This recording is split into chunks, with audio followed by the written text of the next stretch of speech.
Hi, this is Sunil Manji, Senior Principal Solution Architect at Elastic. Today I'll be doing a short demonstration on how to instrument the Elastic APM agent on DataBricks, specifically Azure. The reason why I'm doing this is because obviously the adoption of Azure or DataBricks has expanded in the industry, and now we're being asked questions about like how do you add application performance monitoring, get more insights on how your application is behaving, metrics, all the things that come with observability. This is the purpose for the video. So let's take a look at the architecture real quick. So obviously Azure DataBricks is founded on Apache Spark, which has driver and executor. And what we want to do is we want to bootstrap the Elastic APM agent using the extra Java options for the driver and the executor.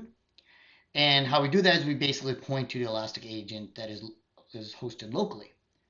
Well, how do you get that hosted locally? Well, there's something called init script in DataBricks. And the init script basically says, hey, run some arbitrary shell script. And what we do in the arbitrary shell script here is we call an endpoint that is publicly addressable or privately for your use case. And it basically pulls that shell script, and the shell script says, I'm going to go get the Elastic APM agent.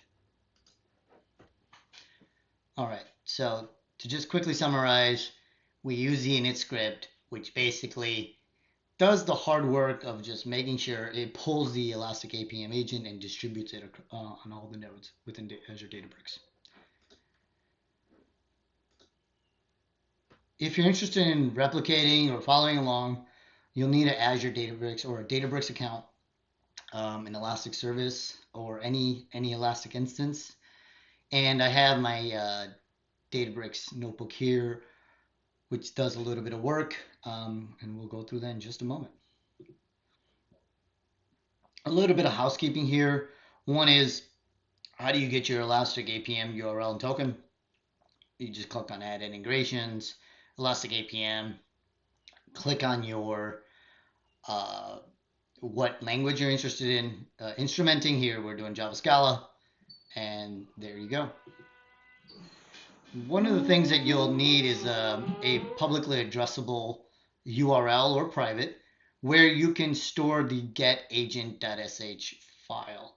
I have it here, and basically that getSH agent will be used in the init script, which in Databricks, which essentially goes and pulls the Elastic APM agent and distributes on all the nodes. So now we're in Databricks. Let's go to the notebook that I've already shared. And the first thing you'll need to do is pull the .sh, the getAgent.sh shell script and place it on your local file system, right? And from here, or place it on Databricks file system, excuse me. And once you do that, you simply run this. Do not run the rest of it, right? Just simply run this step, and after that, it will be available. And next, you just want to go into the cluster side. So here's my Databricks cluster, and I've already run that first part of my script or my notebook, which basically placed the shell script on Databricks file system. I go into advanced and init script, and I'm basically telling it, hey, go run this, right? Here's the getAgent.sh file. The other thing we want to do here is go into the configurations. So go to Spark and go to Spark config. Hit edit here. What we want to do is add the driver extra Java options and also the Spark executor extra Java options. But you can't just put it here and be done with it. Unfortunately, the way it's done today is you have to go to the Spark UI and you go to environment, and you have to take the existing what's stored in here already. So you go to the driver options here, you copy and paste it. Mine is redacted because I've already done I've already applied some of the secrets here. So you copy what's here for the driver extra options and the executor driver. You copy and paste that, and what you append to them is the following. You'll append the Java agent. You'll here now. This all has to be one line, no spaces, but just for readability, I space it out a little bit. You'll call your service name. For the executor, you call it executor. For the driver, you call it driver. Your token, your URL, and then what packages. I put a dot here because I want everything. It's up to you.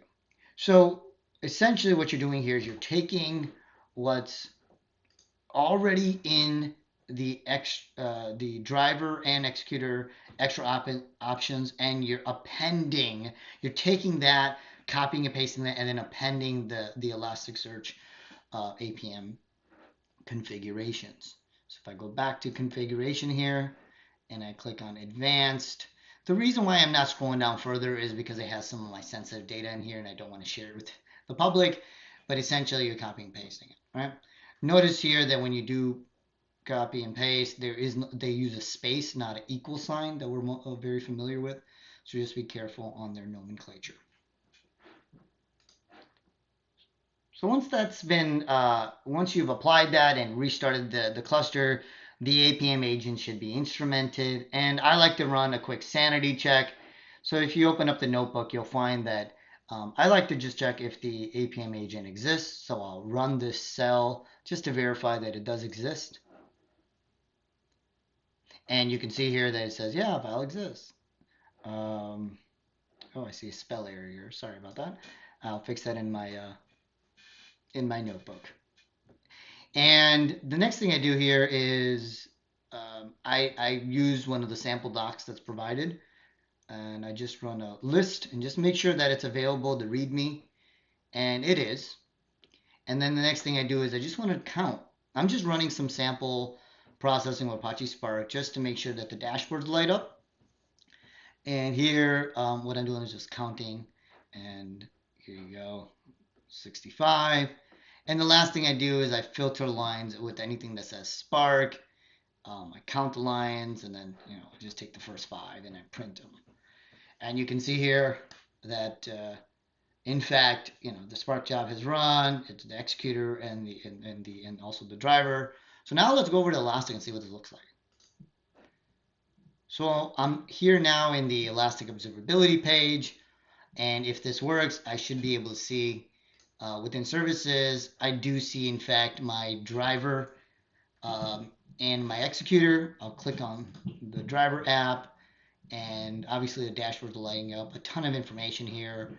You can take a look at the metrics for my run, and we just don't have enough time to go through all the data, but here the objective was we rapidly launched the Elastic APM agent. We instrumented that with DataBricks, and we added, we were able to use a shell script, which basically runs the init script within DataBricks that distributes the agent across all the DataBricks nodes, ran a sample application, and saw that the dashboards in fact do light up. Thanks for listening. Till next time.